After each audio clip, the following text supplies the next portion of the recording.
Hello everyone and welcome back to my channel. We have a bit of a different background today and that's because I'm in Japan. So instead of pre-filming a bunch of videos, I thought I would just sit down while I'm in Japan and tell you everything that I have been reading in the past month. There's no easy way for me to pre-film this video and I love doing it as a wrap up at the end of the month and telling you every single thing that I've been reading. And even though this has been one of the busiest months of my entire life, I have actually managed to read about 15 books, although I will say quite a lot of that is actually a manga. So I'm really excited to talk about which manga that is as well. But let's run through all the 15 books that I've read this month. Also, if you're interested, I did upload a Japan vlog already. I'm currently in Kyoto, but I've uploaded a vlog about my time in Tokyo and it's really, really fun. But the video is not doing too well. I think that maybe it's just too different from some of my other content and it's not actually focused around books.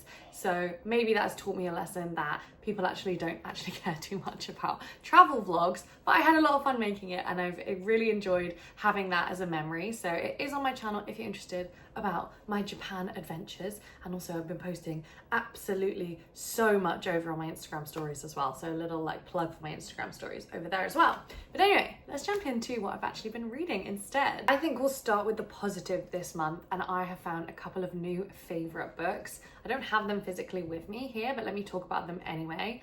Number one, I found a really, really close to 5-star read and it is another short story collection. I did this with my friend book club and it was honestly incredible. The book we read was The Interpreter of Maladies. This is a short story collection. They are based in India or around Indian families living in different places.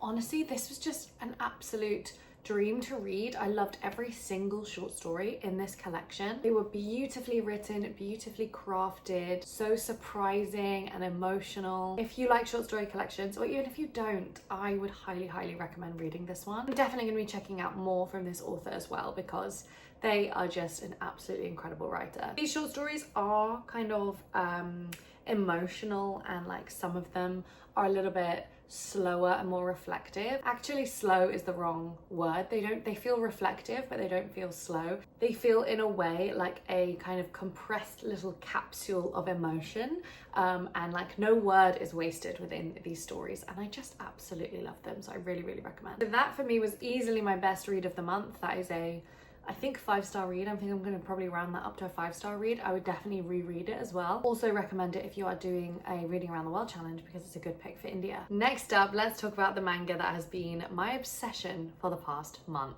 I actually asked a couple of months ago that I was reading. I've been reading Fence and I've been reading Spy Family and I was really enjoying them. I just really wanted another manga to like sink my teeth into, and one of you actually commented and said you should read Frieren and listen to it, watch it at the same time, watch the anime at the same time.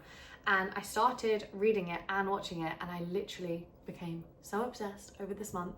I'm already up to, I think I'm currently on volume 7 and I read all 6 first volumes in the month of September. So let me put up the covers on screen so you can get a feel for what these books are like.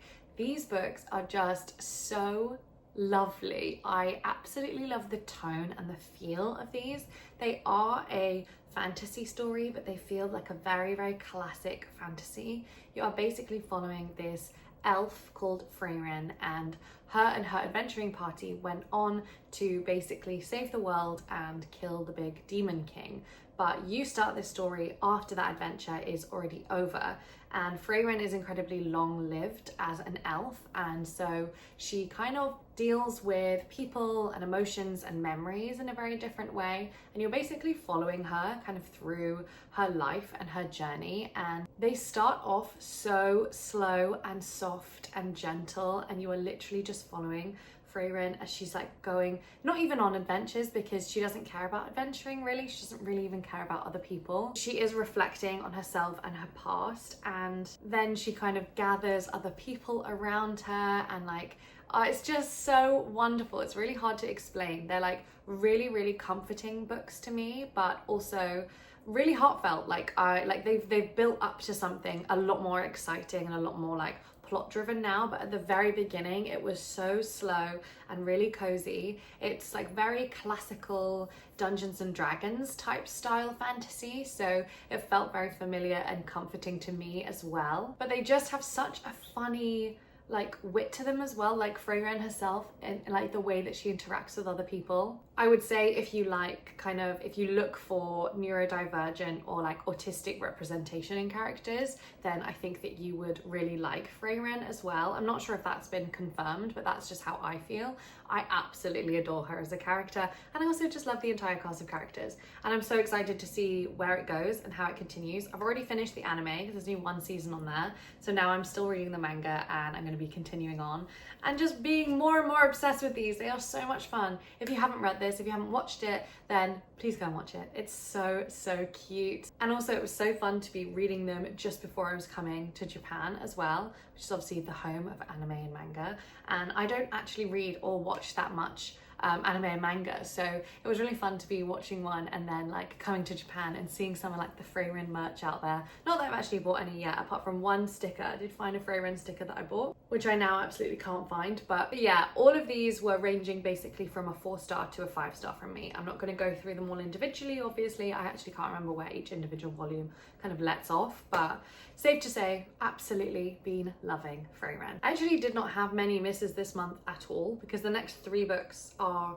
all roughly the same rating for me. They're like above a 4, maybe up to a 4.5, like within the 4.25 kind of range. I didn't have that many misses this month, but I will talk about the ones that were a miss at the end of the video. But next up, let's talk about a lovely book that I read with the book club, and that is 3 Summers by Margarita Liberaki.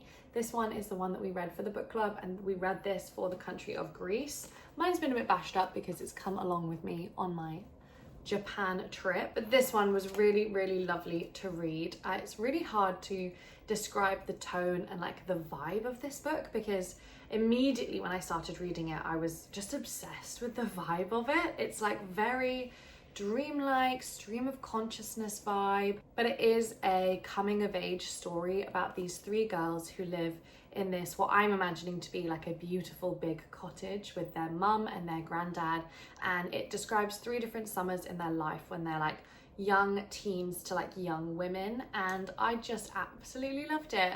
You're mainly being told the story from the perspective of the youngest sister, who is kind of very misunderstood and a bit rebellious, but like feels things incredibly deeply. So it's really fun to be in her perspective as well.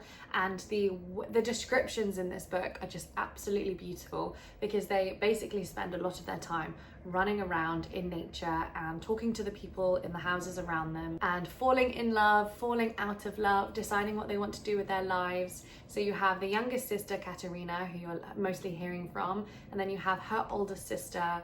The oldest of the 3 girls is Muriel, who is kind of obsessed with boys and romance, and then decides that she does want to become a mother and a wife one day. And then there's the middle sister, who is kind of dreamy and very pure and a little bit more innocent, but basically there's this kind of shadow over the 3 sisters about their maternal grandmother, who's kind of a disappeared figure in their life, and you can see ways in which this grandmother, who has basically run off, kind of influences or like which aspects of her personality they've all taken. I love books about sisters, about siblings in general, and this one was just such a beautiful one. Maybe this vibe wouldn't work for everyone, but also I think if it works for you, you're going to be obsessed with it. And you'll know that early on, like from the first chapter, the way in which it's written is very dreamlike, very deep and lush and wonderful. I can highly recommend this one as a pick for Greece for reading around the world, and I'm really grateful that I read it with the book club as well. It was so much fun.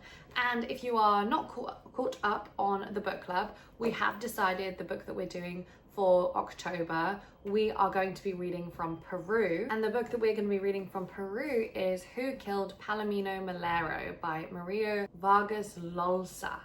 And this one sounds really fun. So this is a very, very famous author from Peru, and I definitely wanted to be reading one book from this author. Some of them are really long and were harder to find. There's a detective story set in the 1950s. These two police detectives are basically trying to solve this murder, but no one is being very helpful, and they're like just trying to do anything they can to solve this murder. And it's said it's quite an entertaining story, and it's only about 150 pages. So if you want to join the book club, now is a great time. We're going to be reading that from Peru. We host it over on Fable, which is completely free to join. It's always linked in the description as well.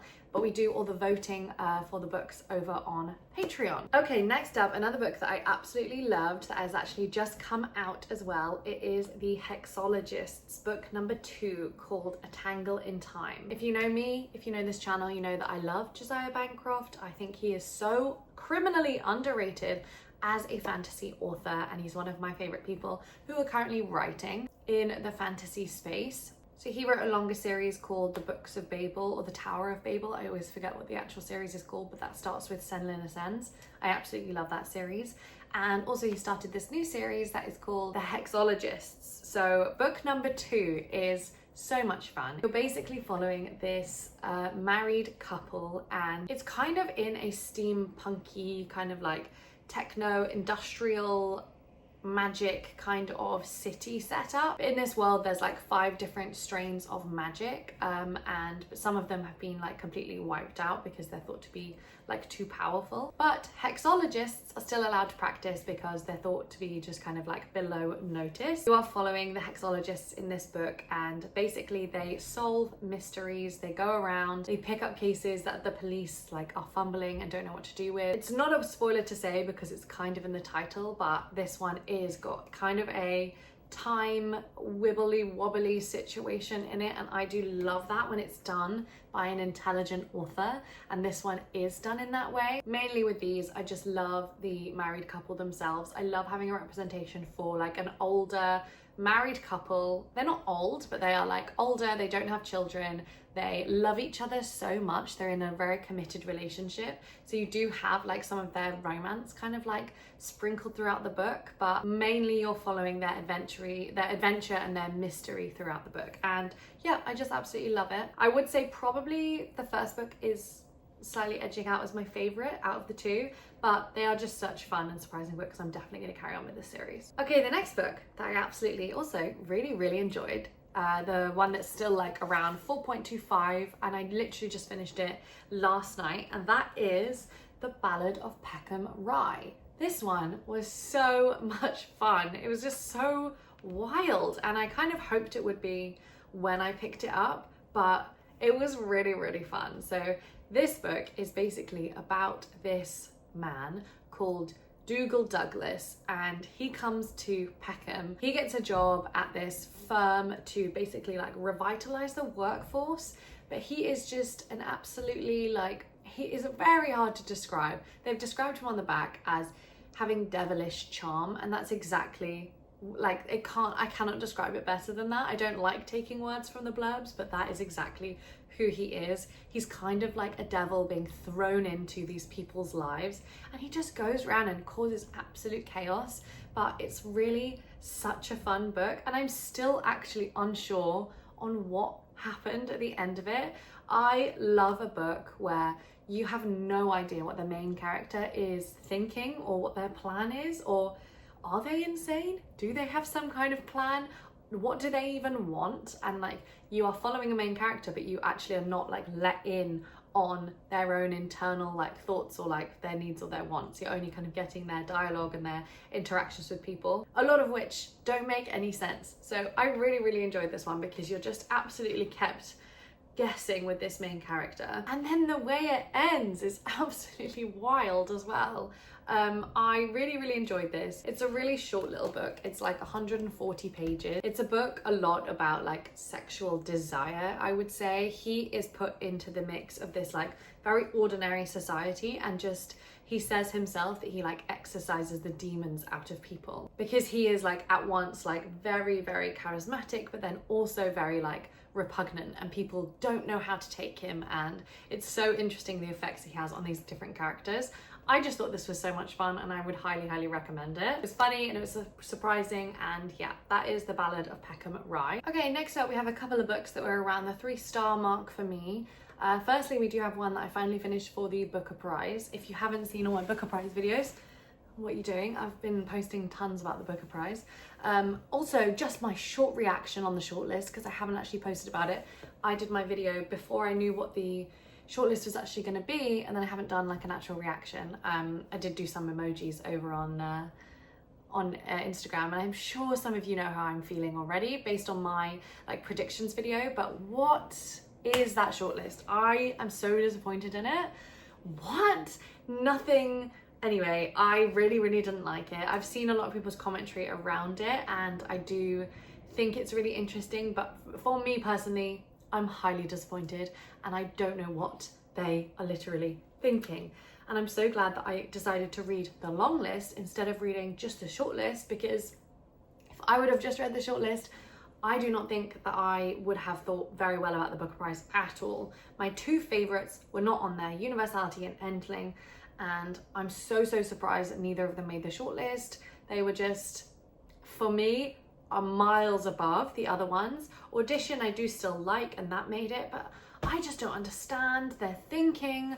Anyway, one I think that did make the shortlist that I did actually enjoy is The Land in Winter. This one I did enjoy it, and it's fine that it's made the shortlist, but it's by no means like one of the standout ones from the long list. But anyway, this is a historical fiction, and it is set over the course of a very cold winter. You're following 2 neighboring couples who basically have some parallels in their life, but also they are completely different in lots of different ways and social classes. This is following the real like details and daily like minutiae of their lives, and I actually really enjoyed this one. It was a very slow start for me, but once the couples kind of interacted a little bit more and we got a bit more into their kind of interactions between each other, I enjoyed it a lot more. And also the writing was really incredibly beautiful in this one. It was really very like poetic and often like surprising, and I enjoyed a lot of the like surprising descriptions and that kind of thing. So I understand maybe why this one was on the shortlist. I'm not mad at this one being on the shortlist. Some of the others I am mad, and we will talk about it, because what the hell. I'm saving it for the end of the video because we're doing this in order of best to worst, but if you've seen my vlogs, you know what I'm gonna say. But anyway, The Land in Winter is around like a 3.25 for me. Not too bad, not angry at it being on the shortlist. But next up, let's talk about another one that I have read since I've been in Japan. This one I just read quickly on my Kindle. It's a brand new read. I actually, maybe it's not new, I thought it was new. Maybe I just randomly got a copy of it through NetGalley. I recently read The Wax Child. This one was really interesting, actually. This is a historical story. It is dark and it is also very abstract, and it is around the witch trials, like these famous witch trials that happened in, I believe it's Denmark, in like the 1200s, I think. But these very famous like witch trials that happened.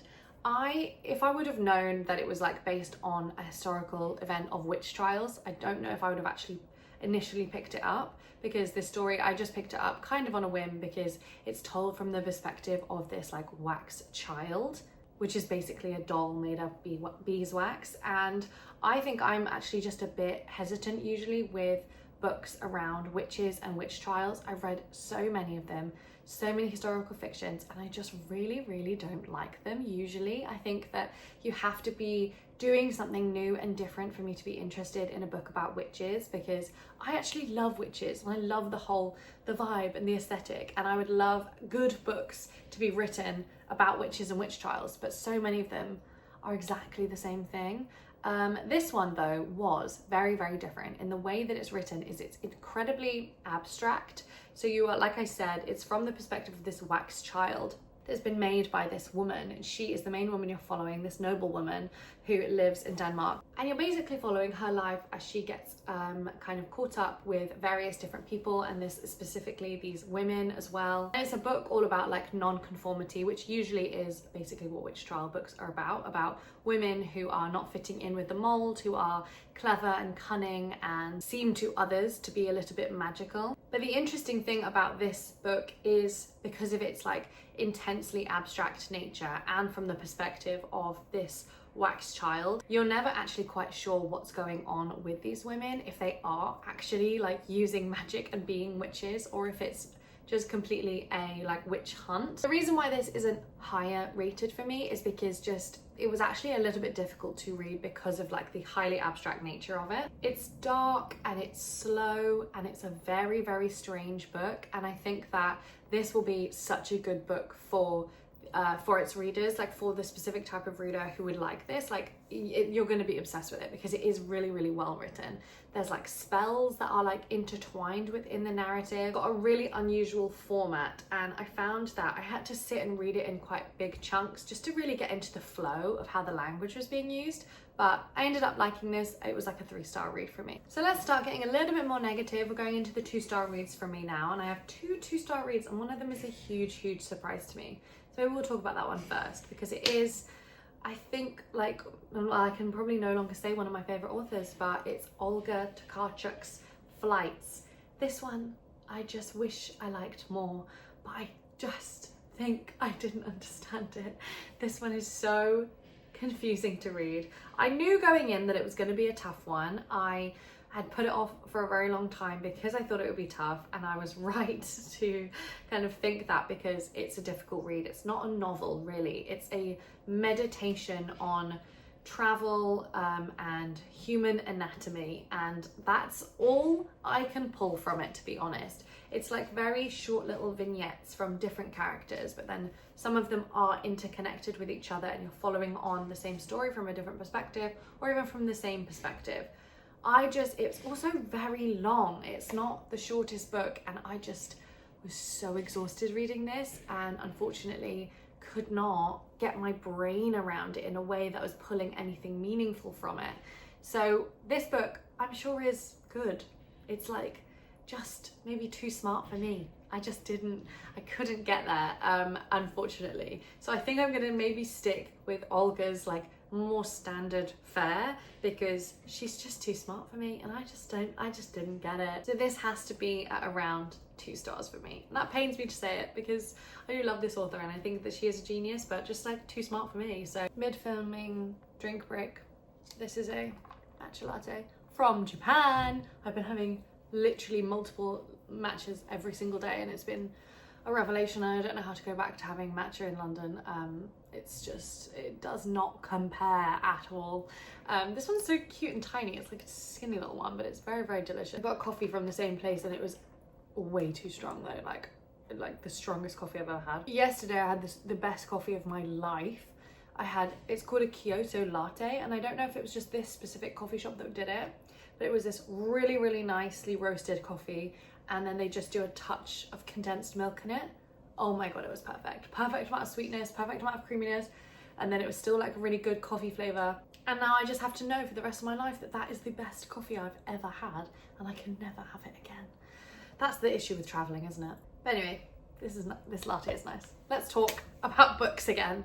Next, let's talk about my other 2-star read, and it's another Booker Prize one, and I just really didn't enjoy this one. If you've watched my last vlog for the Booker Prize, you know how I feel about this one, but it is Love Forms. This one I was really surprised at, because I just thought from like the author blurbs and the way people were talking about this one that I'd enjoy it a lot more than I did, but I just couldn't. It's basically about this woman who is, during the book, she's in her 40s or maybe early 50s, and she is reflecting back on a time in her life when she was 16, living in Trinidad, and she gave up a baby for adoption when she was 16. She traveled to Venezuela, gave up this child, and then basically continued on with her life. But now she's older, she's been looking for this child.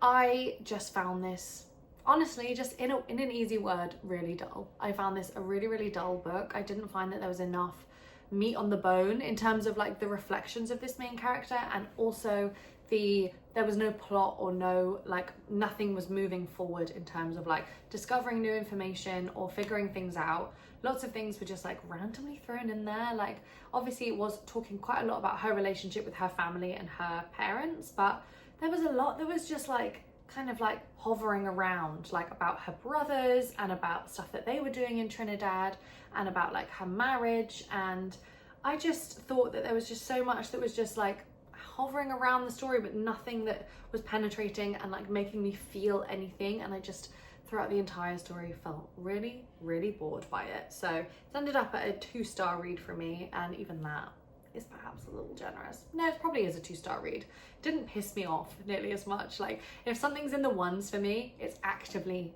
irritated me. Whereas if it's a 2, it's boring. So with that being said, let's talk about the book that I did put in the 1s. And that one for me is easily the worst book that I read this month, and also easily the worst book on the Booker Prize longlist, and surprisingly somehow made it to the shortlist, and that is The Rest of Our Lives. I don't get it. This one, I just, like, why is this on the shortlist? Some of the others that I didn't get on with, like, even though they're not my favorite books, I can see the literary merit of them. Like, for example, Flesh and Flashlight. I did enjoy parts of Flashlight, but this one, what? I genuinely can't see what the judges are thinking with this one. Not only did I really not enjoy this book for like many reasons, you know, plot, character, setting, writing, but also there's nothing exciting or interesting about this one. There's nothing even like, other than it just being like really irritating, especially the main character. I really don't understand why this was chosen for being on the Booker Prize shortlist, because the way it's written, like the actual prose is so dull, and there's nothing exciting about it. And I just think it's not exploring anything particularly interesting either. Anyway, let me tell you what this book is about. It's about this man, and 14 years ago or something, his wife has a couple of months has an affair with someone. She tells him, he decides that when their youngest child is going away to university or college, he's going to leave his wife. And then you are following the, like, basically the day that he drops his daughter off to college.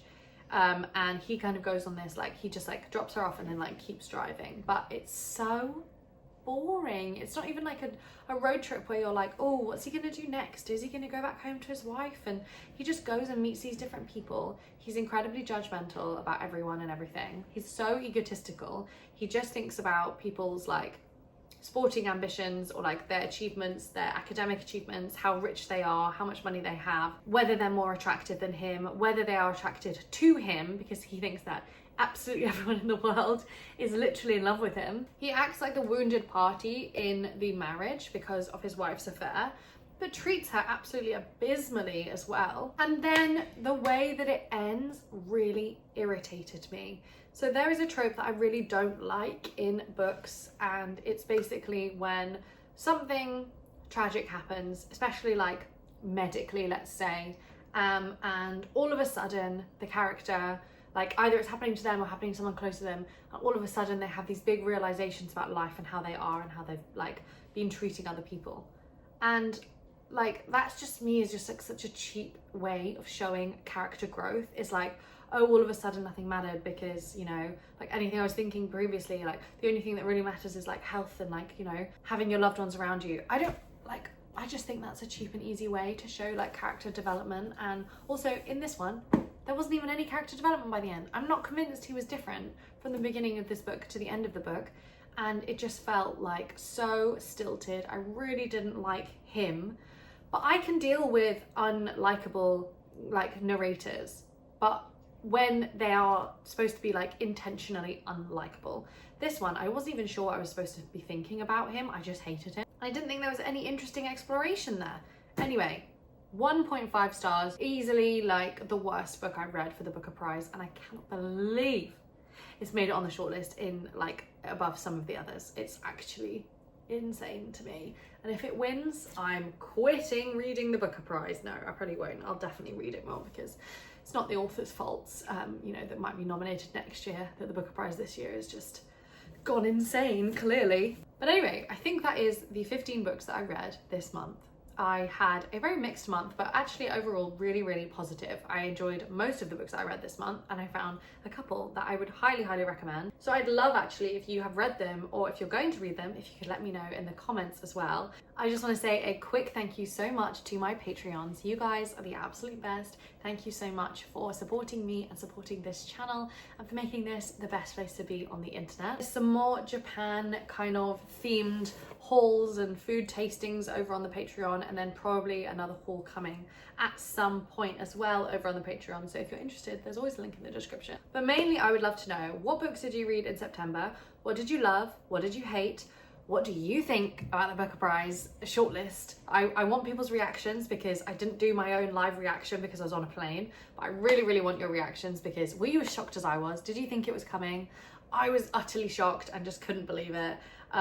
And I still kind of can't believe it, but let me tell you, like, let me know your reactions as well in the comments, please, because I think that we had actually a lot of really similar feelings about the long list and the short list. Like, for the most part, we were all kind of in like vague agreement when I was doing the vlogs and stuff. So thank you so much for watching this video. I'm going to get back to exploring Kyoto, and I will talk to you all again soon. Thanks for watching. Bye.